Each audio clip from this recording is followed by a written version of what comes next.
Selanjutnya setelah kita tadi mengupas tentang standar emas, kita akan lanjutkan dengan standar perak yang sama-sama menjadi standar barang atau komoditi standar.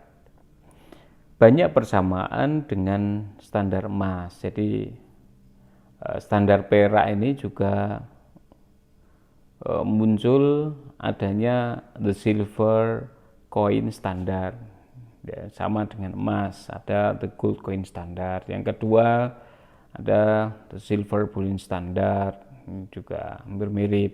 Kemudian the managed silver bullion standard, dan ada the silver exchange standard nomor 4-nya.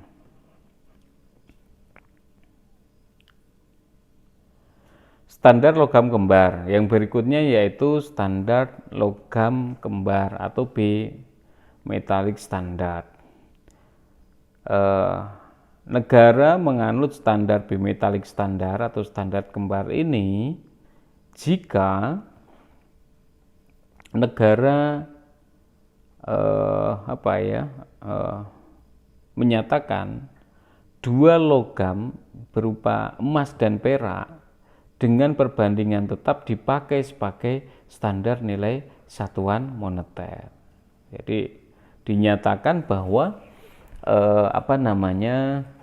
negara itu menggunakan dua standar, yaitu emas dan perak.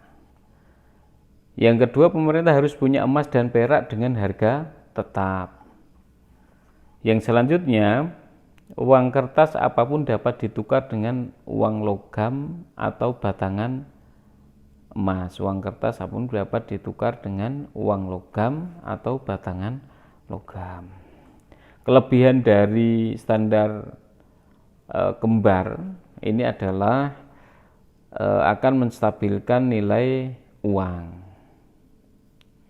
Yang kedua, nilai cadangan emas lebih stabil. Jadi kalau pertama tadi kan menggunakan emas atau perak saja, emas itu kan terbatas atau perak saja terbatas.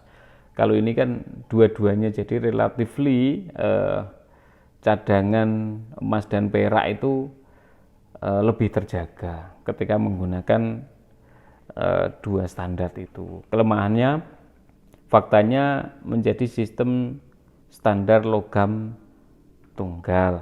Nah, ini satu kelemahannya.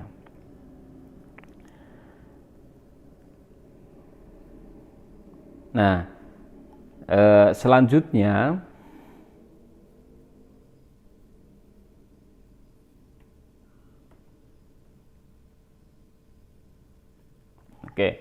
setelah kita membahas tentang standar barang tadi atau komoditi standar, ada standar emas, ada standar perak, kemudian ada standar kembar dengan pembagian standar-standarnya masing-masing.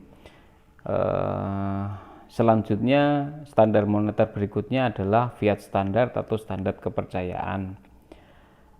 Standar kepercayaan ini adalah sistem moneter di mana nilai atau daya beli uang tidak dijamin dengan berat logam, hanya berdasar kepercayaan masyarakat.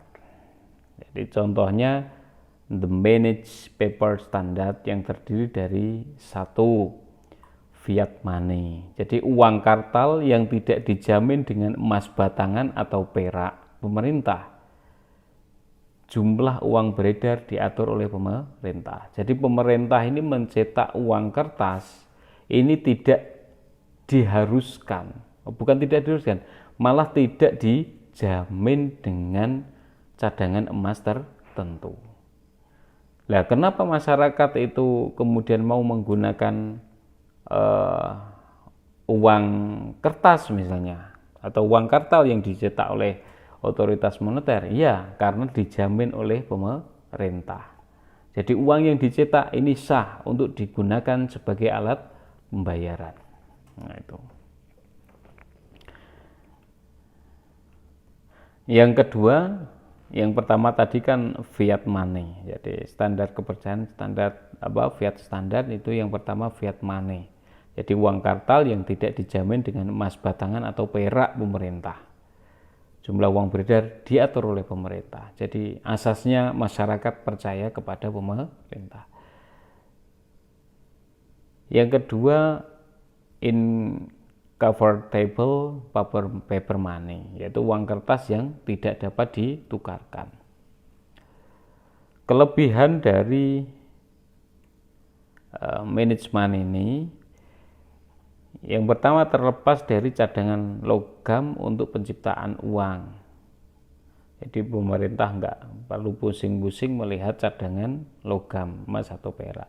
Yang kedua terhindar dari akibat inflasi dan deflasi standar emas. Tadi jadi perubahan standar emas ini bisa berubah ketika adanya spekulan-spekulan yang menyebabkan emas bisa naik atau turun misalnya. Ini dengan konsep ini bisa menghindari inflasi dan deflasi. Yang berikutnya lebih murah cetak uang kertas daripada logam. Kayak clear. Jadi untuk mencetak uang kertas ini pemerintah lebih murah untuk biaya cetaknya dibanding mau menggunakan uang logam. Kelemahan, karena tidak terkait dengan cadangan logam, berakibat pencetakan uang ini berlebihan yang berakibat inflasi. Jadi ketika ini tidak termanage dengan baik,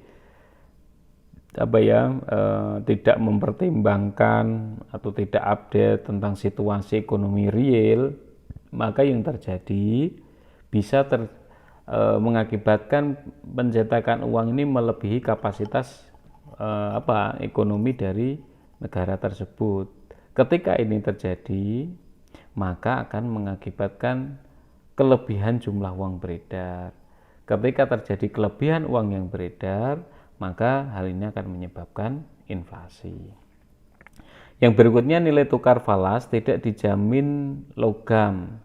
Nah, ini berakibat fluktuasi harga yang menghancurkan keuangan internasional. Karena hanya berbasis kepercayaan, tidak ada jaminan logam dan sebagainya, ini bisa menyebabkan adanya fluktuasi harga yang kemudian bisa merusak bisa menghancurkan keuangan internasional.